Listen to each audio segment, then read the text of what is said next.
கொடுத்து இந்த மாதிரி அந்த கல்குவாரி வந்ததுனால இந்த பகுதியிலலாம் மக்கள் வீடுகள்லாம் வெறுப்படைஞ்சிருக்கு.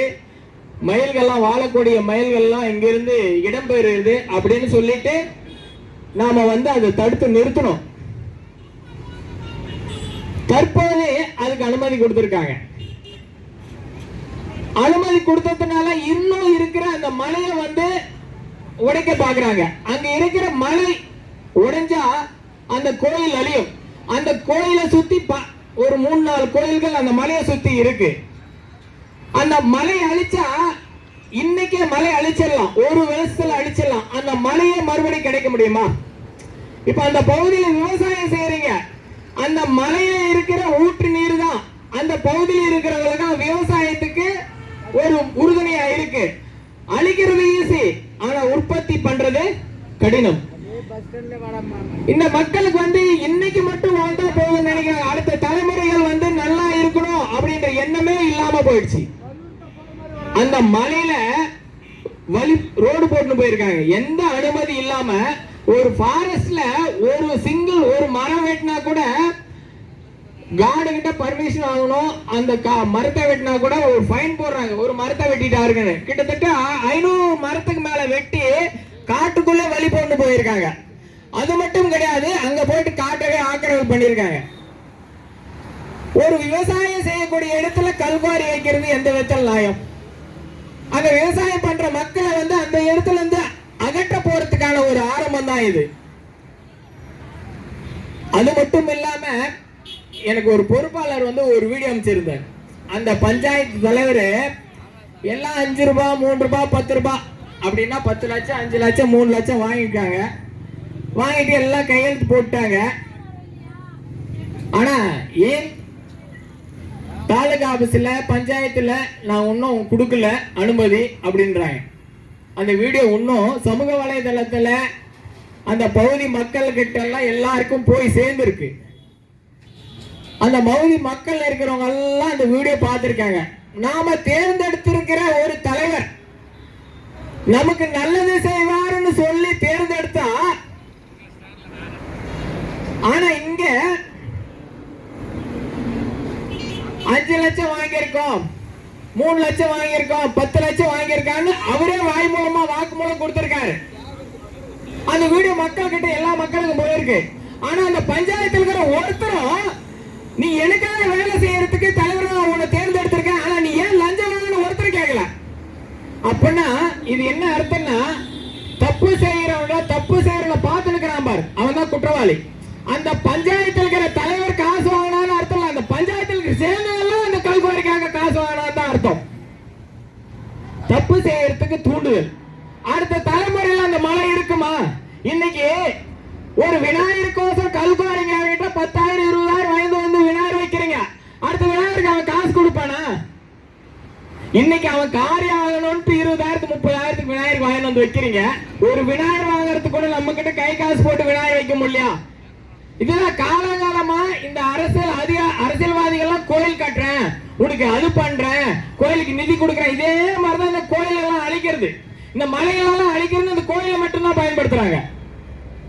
அந்த மலை அழிச்சுட்டா அடுத்த தலைமுறைக்கு அந்த மலை கிடைக்குமா? இன்னைக்கு நீங்க பார்க்கலாம், உங்க தலைமுறையில மழை பார்க்கலாம், அடுத்த தலைமுறைக்கு அந்த மழை கிடைக்குமா? ஊற்று நீர் வருமா? ஆனா அந்த பஞ்சாயத்துல இருக்கிறவங்க இப்ப வரையும் அந்த தலைவரை ஏன் நீங்க லஞ்சம் வாங்கினேன்னு கேட்கல. இது எந்த விதத்தில் நியாயம்? அந்த மலை பகுதியில் ரோடு போட்டு போயிருக்கான், 3 கிலோமீட்டருக்கு காட்டு அழைச்சி ஏன் போட்டு வந்திருக்கீங்கன்னு அதுவும் கேட்கல. இது எந்த விதத்தில் நியாயம்? ஆனா இவங்க பாருங்க, உண்மையா அந்த பகுதி மக்கள் எல்லாம் உண்மையா போராடிட்டு இருக்காங்க.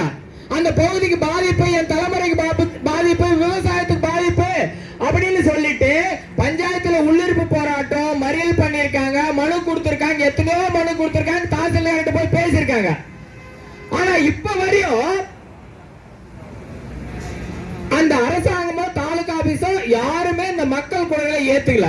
ஆனா இதுக்கு புதுவிதமா அந்த பகுதியில் இருக்கிறவங்க எல்லாம் இந்த எதிர்ப்பை எப்படி சமாளிக்கிறது அப்படின்றதுக்காக இந்த திராவிட மாடல் அரசாங்கத்தினுடைய ஒரு புது கொள்கை, பணத்தை கொடுத்தா எதனால வாங்கலாம் அப்படின்ற ஒரு ட்ரெண்ட் இப்ப எப்படி இருக்குன்னா, காசை கொடுத்துறது, ஒரு 20-30 பேரை கூட்டு வந்துடுறது. கூட்டு வந்துட்டு கலெக்டர் ஆபீஸ் கிட்ட எங்களுக்கெல்லாம் கல்குவாரி வேணும், எங்க பகுதியில் படிச்ச இளைஞர்கள்லாம் இருக்காங்க, எங்களுக்கெல்லாம் கல்குவாரி வேணும். எனக்கு ஒண்ணு புரியல, யாருன்னா டிகிரி படிச்சவங்க யாருன்னா கல் உடைக்க போறாங்களா?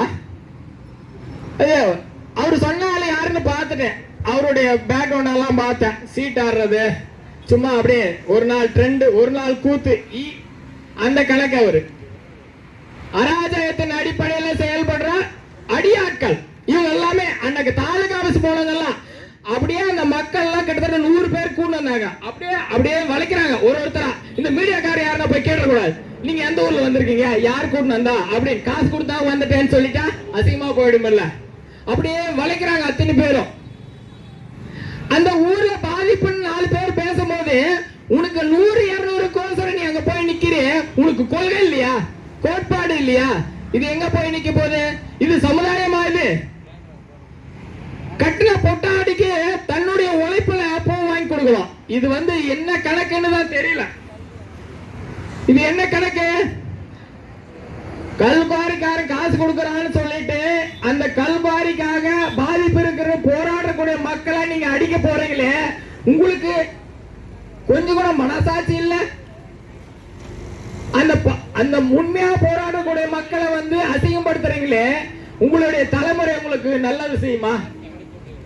ஆனா யாரெல்லாம் இன்னைக்கு இந்த கல்குவாரி வேணும் அப்படின்றவங்க எல்லாம் ஆரம்பத்துல அவங்க தான் கல்குவாரி வேணான்னு சொன்னவங்க. முதல்ல இந்த மவுதி மக்களுக்கு கலெக்டர் கிட்ட மனு கொடுத்தவங்களே அவங்கதான். மனு கொடுத்துட்டு மக்கள் கிட்ட எல்லாம் சொல்லிட்டு இவருக்கு தேவையானது எதிர்பார்த்தது என்னவோ அது சேர்ந்துருச்சு.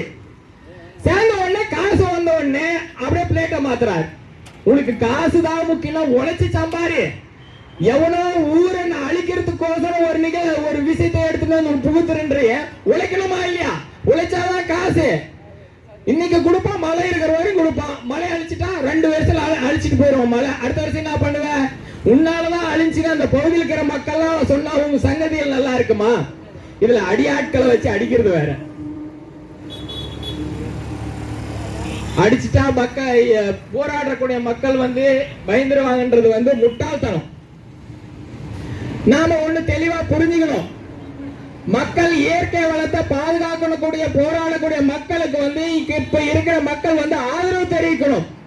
எந்த ஒரு நிகழ்ச்சியும் வெற்றி அடைகிறதுக்காக தான் அந்த நிகழ்ச்சி செய்யறோம். இப்போ அந்த பகுதி மக்கள் எல்லாம் அந்த இயற்கை வளத்தை விவசாயத்தை பாதுகாக்கணும்னு சொல்லிட்டு இருக்காங்க இல்லைங்களா? அந்த பகுதிக்கிற மக்கள் நீங்க அதுக்கு ஆதரவா தெரிவிச்சு யாரெல்லாம் லஞ்சம் வாங்கினாங்க, என்னென்ன பண்ணலாம்னு கேட்க முடியல. சரி விடுங்க, நீங்க கேட்கல.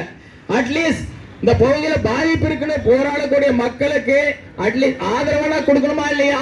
ஆதரவும் கொடுக்கல. இப்போ உங்களை பத்தி என்ன நினைப்பாங்க? நீங்க ஏத்துனீங்களா ஏத்துலையா? வடிவேலு மாதிரி ஆயிடும் போல இருக்கு. ஆனா இல்ல. அந்த